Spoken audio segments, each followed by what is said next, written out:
Masalah terbesar koperasi yang bisa hancurkan Prabowo. Koperasi disebut-sebut sebagai solusi ekonomi rakyat. Apalagi sekarang pemerintah bikin gebrakan lewat Koperasi Desa Merah Putih. Koperasi desa yang bisa dapat pinjaman sampai 3 miliar dari Bank Himbara. Tapi jangan salah, di balik semangat besar ini, ada masalah sistemik yang harus diwaspadai. Kalau tidak dibenahi, koperasi bisa jadi bumerang buat pemerintahan Prabowo. Emang apa masalahnya dan siapa yang nanggung kalau koperasinya gagal bayar? Mari kita bahas. Pertama, masalah utamanya ada di sistem tertutup dan kredit macet. Koperasi di Indonesia, terutama koperasi simpan pinjam, masih banyak yang pakai sistem internal tertutup alias closed loop. Artinya, riwayat pinjaman anggota nggak tercatat secara nasional dan nggak bisa dicek di Slik OJK dan SIKP Kemenkeu. Akibatnya, ada anggota yang bisa ngutang di banyak koperasi tanpa terdeteksi. Ini bikin resiko kredit macet jadi makin tinggi. Kedua, problem Kopdes Merah Putih bukan dana hibah tapi pinjaman bank. Perlu diluruskan ya, Kopdes Merah Putih itu bukan dikasih dana hibah dari APBN atau dana desa, tapi koperasi desa itu bisa ajukan pinjaman ke Bank Himbara, KBRI, BNI, Mandiri, dan BTN.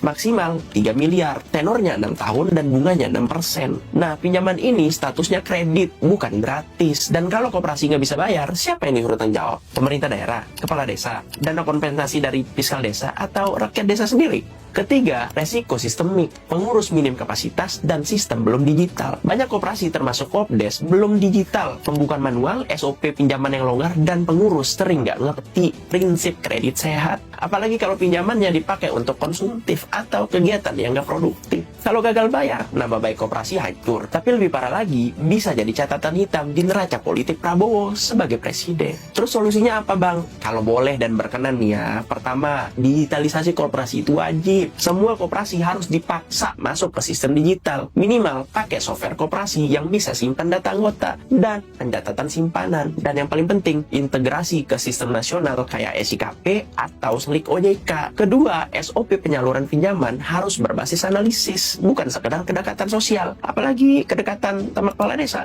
Ketiga, audit dan transparansi ke anggota. Setiap tahun harus ada laporan secara terbuka. Keempat, pendidikan manajemen koperasi. Bukan cuma semangat, tapi juga keahlian, skill yang mumpuni untuk mengelola koperasi. Dan terakhir, pengawasan dari pemerintah dan otoritas keuangan. Jangan dibiarkan liar, ini bahaya tentunya. Jadi koperasi bisa jadi tulang punggung ekonomi rakyat, tapi juga bisa jadi titik rapuh kalau pengelolaannya amburadul. Dan saat uang yang diputar itu dari sistem keuangan nasional, kegagalan koperasi bukan cuma soal rugi, tapi soal legitimasi kepada presiden dan juga negara. Gimana menurut kalian?